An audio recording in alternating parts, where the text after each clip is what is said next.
Have that now. This is a mixed-use project. It'll have a residential component.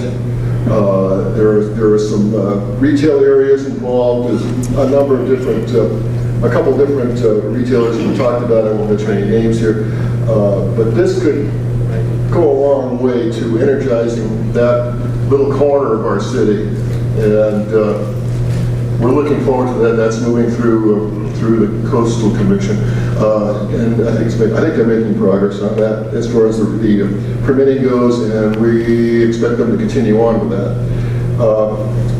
The other one is the Surfside Apartments. That's the Surfside Motel on Wainimi Road, which many of you know has been a problem property for years. The owner there has been working with the city as best he can, and it's going to be converted to a more permanent residential apartment type thing, and we're looking forward to having that cleaned up and moved up in category. So that's underway as well. And more things happening here. When I talk about redevelopment, one of the reasons I ran for city council in 1994 was Market Street.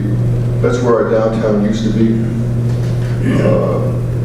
There'd been, a lot of it had been torn down and nothing really had come back to replace it.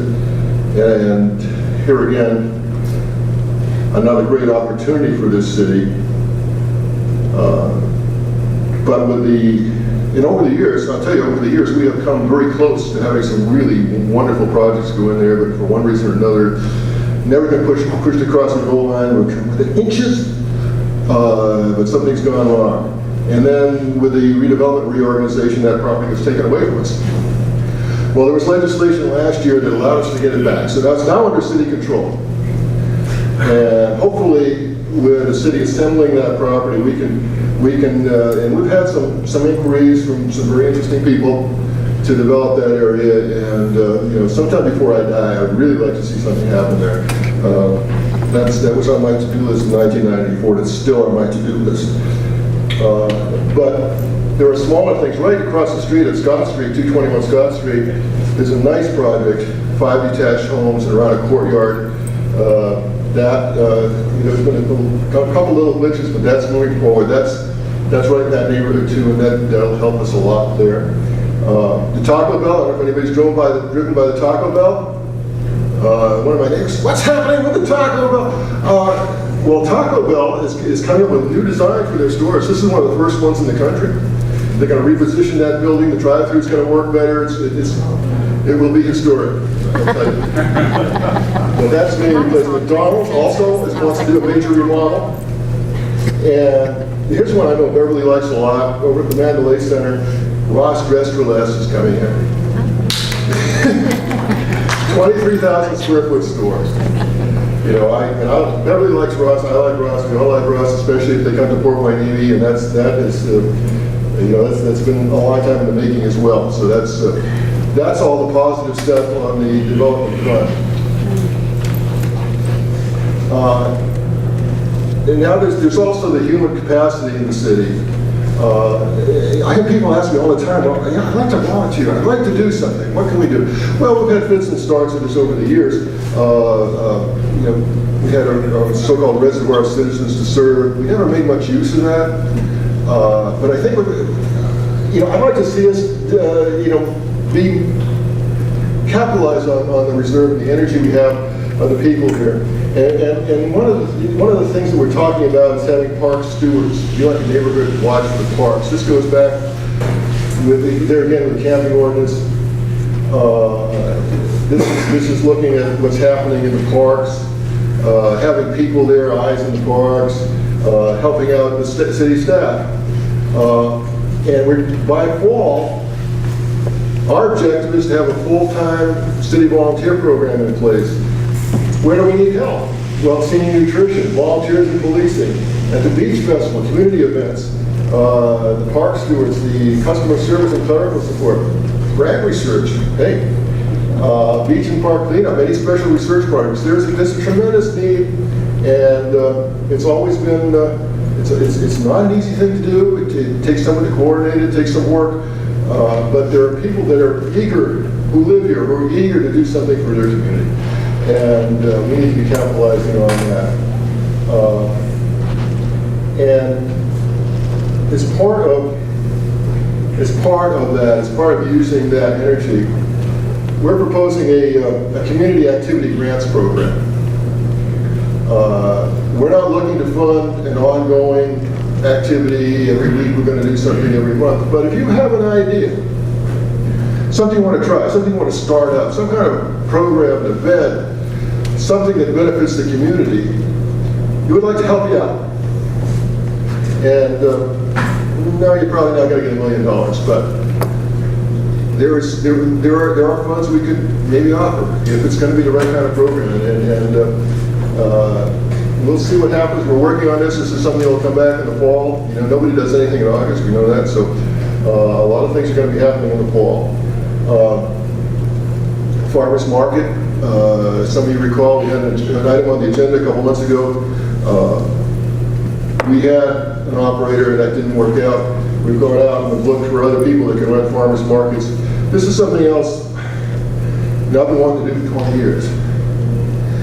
And finally, we've got the right people in place, I think, to make it happen, and we'll see what happens. And if you look at that picture, that's not the farmers market. What is it? Well, that's the Sunset Supper. Where did that come from? My goodness. Tracy, the Chamber of Commerce. Wow. There's a lot of things that we can do with partnering with the Chamber of Commerce on this. We're fortunate right now. We've got an energetic executive director. We've got people that want to make things happen, and the city's ready to help and make things work like this. So that's going on. We all love that, and we're going to try to make that even better. Put a plug in for the Shop Local app. Tracy's getting off the ground. I have it on my phone. Check it out. And one of the other things, and I think this is worthy of note here, and I told Tracy about this before, is the Teacher of the Month. The Chamber goes around to each school and recognizes a Teacher of the Month. When we have Steve Brown here, who's the Executive Director of Gold Coast Transit, and they're involved too. I sit on that board. It's one of the boards I sit on.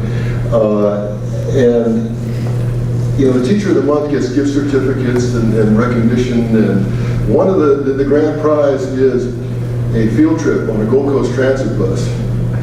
And I can't tell you how excited the kids get over that. It's a wonderful, wonderful program, and it's great to be a part of that. And we thank the Chamber for that. We thank the Chamber for hosting us here too.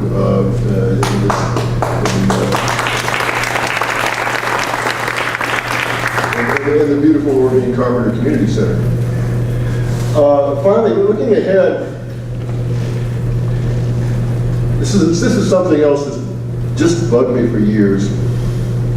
We've got a business license tax system that is way, way out of date. The whole world has changed. When our business license tax ordinance was passed, there were no cell phones, nobody had laptops. It was, goodness gracious.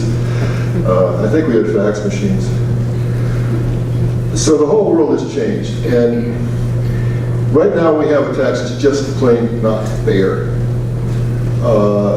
If you've got a startup, if you've got a home-based business and you're paying a tax, it's $75. Well, $75 to pay your phone bill. We ought to be encouraging people to start businesses. On the other hand, if you look at the Harbor District and the Navy, there are contractors on there with $1 million contracts that aren't paying any tax at all, because we don't know who they are. So how is that fair? Somebody is having no impact on the city. You're on the phone, you're on the internet, you're maybe down at Cappuccino working on your laptop. That's your business. Why should you be paying a tax? We ought to be encouraging people to start businesses. Port Hueneme should be the startup capital of Ventura County. We've got low real estate prices, we've got low rental prices on commercial space. You know, why are we chasing down people for 75 bucks? I mean, that's ridiculous. But we do need to find out who some of these big corporations are that are doing business in our city. And that's not going to be an easy task. We're working with our congressional delegation on that. We're working with folks at the Pentagon and the Navy Command. You know, we're trying to make this more fair. It's not about necessarily raising revenue. It's not a big part of our budget, but it is about being fair. You know, right now we've got about 123 people with small home-based businesses. Those are the ones that are paying tax. And you know, seriously, you know, this has been an issue that's been discussed in the League of California Cities. You know, because in Los Angeles, you know, there's a lot of screenwriters and musicians that have little studios in their house, and somehow the city of LA got the idea they could tax them. Well, just because you can tax something doesn't mean you should. We have to look at the impact on that, and I want to make this a welcoming place for people to start up businesses. You know, Microsoft started in a motel room. Hewlett Packard started in a garage. Remember that TV commercial about, you know, Henry Ford started in a garage? People start businesses in their garage, in their homes, and sometimes they grow, sometimes they're big things. We should be encouraging that. We should welcome that here. And you know, finally, there's a couple things.